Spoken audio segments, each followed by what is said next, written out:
बस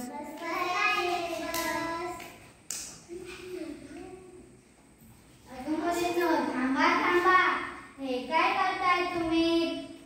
असे बागेत कचरा का टाकताय? उचला बघू ते कागद.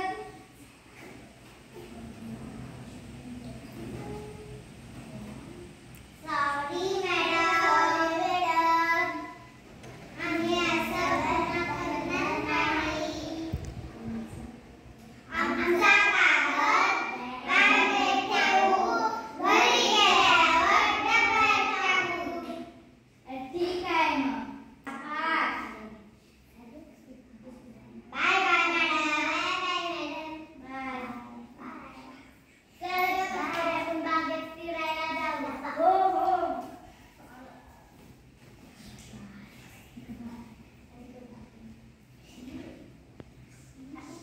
वा, किती सुंदर आहे ही बाग. सुंदर तर बाग ही आहे, पण वास कसा येतोय?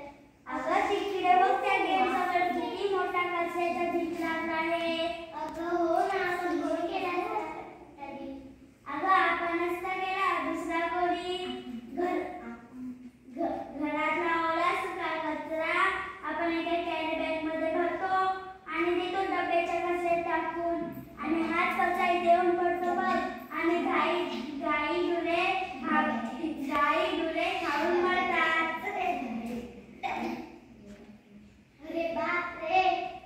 म्हणूनच मी तुम्हाला सांगत असते, ओला सुका कचरा करा वेगवेगळा, वाटा उकरायला घाला आला. मी तर बाई असंच करते, ओला कचरा कुंड्यांमध्ये टाकते आणि सुका कचरा डब्यात टाकते, आणि कचरा पण कमी होतो आणि कुंड्यांना पण खत मिळतो. बरोबर आहे मॅडम तुमचं, आम्ही सुद्धा असंच करू. बरोबर बोलत मॅडम तुम्ही, आम्ही सुद्धा ओला सुका कचरा करावे वेगवेगळं करू.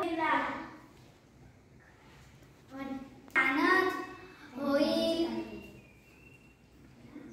Bye bye madam.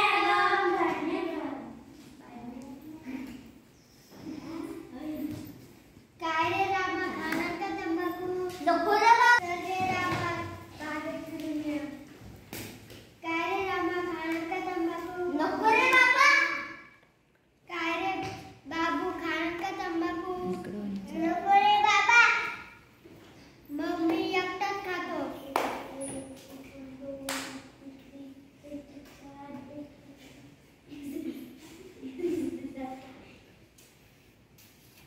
अहो थांबा थांबा, हे काय तुम्ही करताय? बागेत काय थुंकताय? मग कुठे थुंकणार? थुंका तुमच्या खिशात. मग तर आमचा खिसा खराब होणार. ही बाग नाही का खराब होत? हा चांगला दंड करायला पाहिजे तुम्हाला. बरं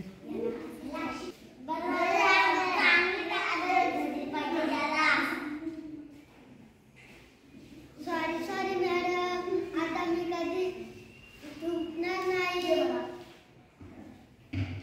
ठीक आहे, आता जा आणि कुठं थुंकू नका. Thank you madam. Bye bye. मला कसं पाहताय मी तुम्हाला? तुम्ही ही बाग स्वच्छ ठेवण्यासाठी खूप प्रयत्न करत आहात. कोण आहात तुम्ही? मी आहे शिक्षिका. कोण चुकत असेल तर त्यांना समजावणे हे माझे कर्तव्यच आहे. जर देशातला प्रत्येक नागरिक असा जबाबदारीने वागला तर हा देश स्वच्छ आणि सुंदर व्हायला वेळ नाही लागणार. जर आपल्यासारख्या शिकलेल्या लोकांनी जनजागृती